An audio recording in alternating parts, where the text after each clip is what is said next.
Did you know that Da Vinci's Mona Lisa is actually a self-portrait?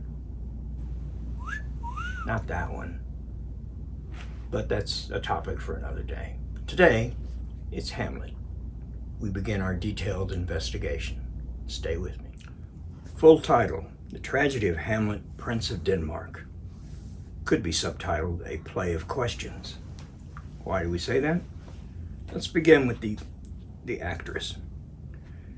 Everyone in this play, every one of the major characters in the play, is a player, an actor, a performer. From Claudius to Hamlet, Fortinbras, Polonius, Laertes, exception being Horatio, is a main player. Horatio is the flat character in this drama. He is always what he seems to be: honest, loyal, devoted to Denmark, devoted to Hamlet, his best friend. Even Rosencrantz and Guildenstern are not what they seem to be. Then the minor characters, but now let's look to the last three in the list of dramatis personae. Gertrude, Queen of Denmark, is she the dedicated, popular queen that is given out, or not? Ophelia, we have questions about her. And perhaps the most important character in the play is the ghost of the dead king, Hamlet. Without the ghost, this play doesn't happen. There is no action. So let's see where this play of questions begins. We're on a platform of a castle. It's dark, approaching midnight, 2 sentinels on watch. And how does the play begin? Very first line: who's there? Hey, better not be no damn bill collector. Ends with a question. So what are they talking about? It's interesting here that this play, which, as I say, is a play of questions and ambiguities and things that seem. Watch carefully for the words seem, appear, apparition, show, act, play. The state. The state is often mentioned, sometimes as the state of Denmark, or as an affairs of state, but often as state of mind. And sometimes it's ambiguous. We're not sure. It could carry both meanings at the same time, especially when applied to Hamlet. Was ist die Problem, Dummkopf? Sometimes a cigar, just a cigar. So what are these 2 sentinels talking about? They've seen something 2 nights in a row. Bernardo says, "'Tis now struck 12. Get thee to bed, Francisco, for this much relief I have thanks. 'Tis bitter cold. Have you had quiet guard? Yes. Now Horatio and Marcellus enter. Again, halt. Who is there? It's dark. They can't see who's in front of them. Hey, better not be no damn police." Bernardo says, "Give you good night." Francisco exits. Marcellus, "Ola Bernardo, say, is Horatio there?" Horatio replies, "A piece of him."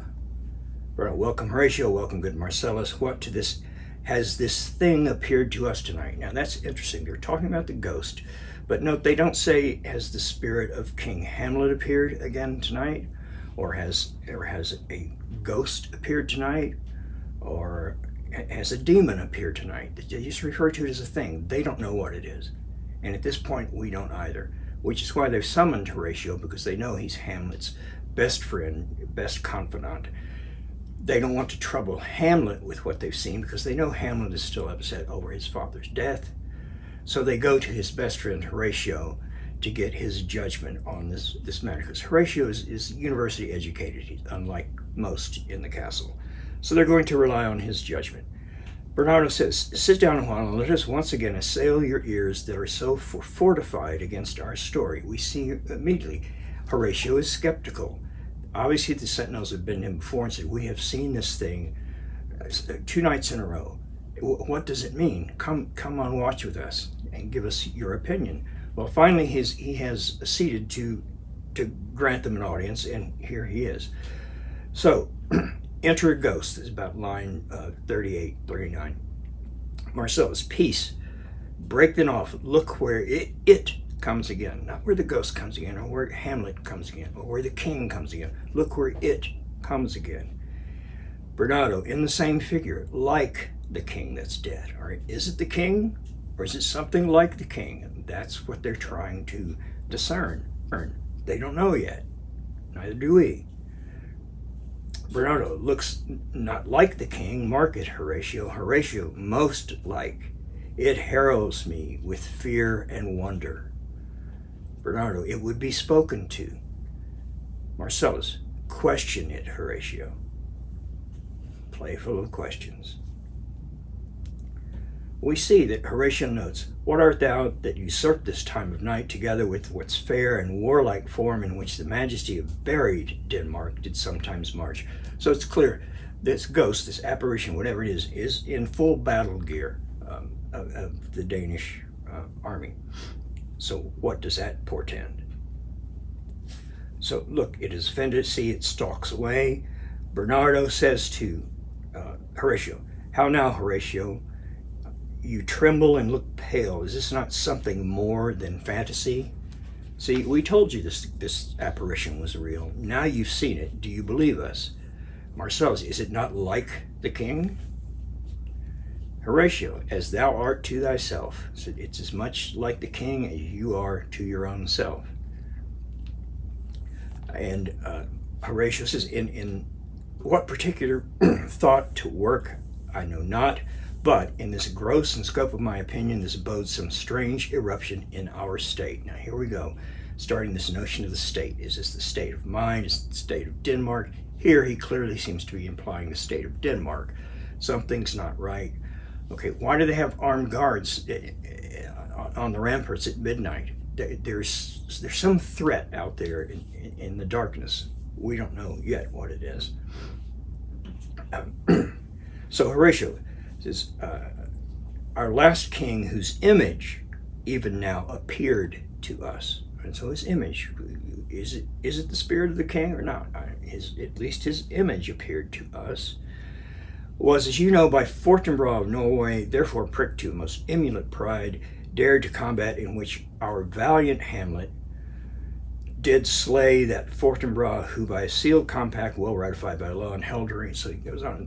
So the conflict now becomes clear. It's between Denmark and Norway, and King Hamlet has killed King Fortinbras. Interestingly enough, the prince in line for the throne in Denmark is Prince Hamlet, and the prince in line for the throne in Norway is Prince Fortinbras. It's interesting confluence.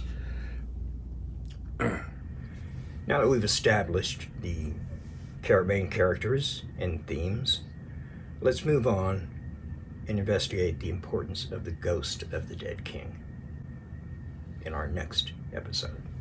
If you found this presentation informative and or entertaining, you know we can't do it without you, so please click the subscribe button below.